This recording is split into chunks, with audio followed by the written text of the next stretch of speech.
বাংলাদেশে আবারও ভয়াবহভাবে ছড়িয়ে পড়ছে হাম।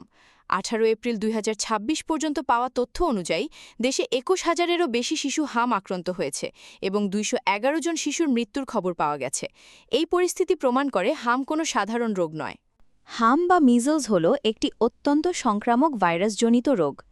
আক্রান্ত শিশুর কাশি, হাঁচি কিংবা কাছাকাছি থাকলেই ভাইরাস খুব দ্রুত ছড়িয়ে পড়ে।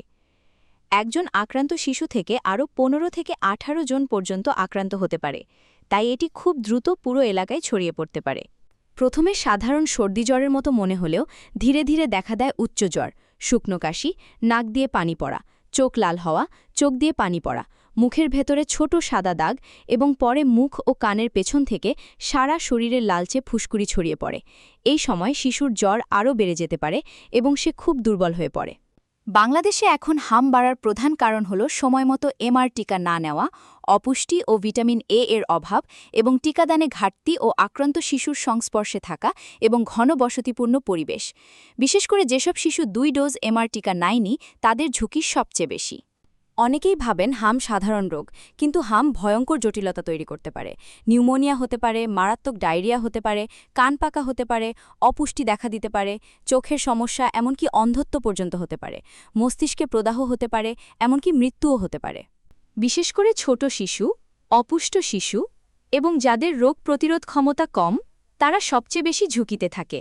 হাম হলে শিশুকে অন্যদের থেকে আলাদা রাখুন, পর্যাপ্ত বিশ্রাম দিন, প্রচুর পানি, ডাবের পানি ও তরল খাবার দিন, পুষ্টিকর খাবার খাওয়ান, জ্বর নিয়ন্ত্রণে ডাক্তারের পরামর্শ অনুযায়ী ওষুধ দিন, চিকিৎসকের পরামর্শে ভিটামিন এ নিশ্চিত করুন, শিশুর চোখ ও শরীর পরিষ্কার রাখুন।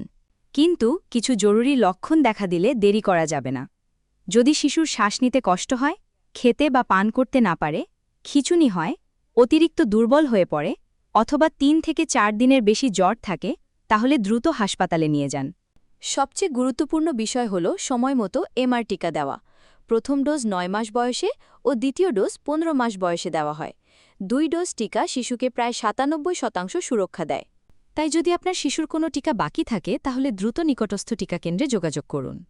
সময়মতো টিকা, সঠিক যত্ন ও দ্রুত চিকিৎসায় আপনার শিশুকে সুস্থ ও নিরাপদ রাখতে পারে। ভিডিওটি শেয়ার করুন যেন আরও অনেক মা-বাবা সচেতন হয়ে তাদের শিশুর সুরক্ষায় এগিয়ে আসতে পারেন।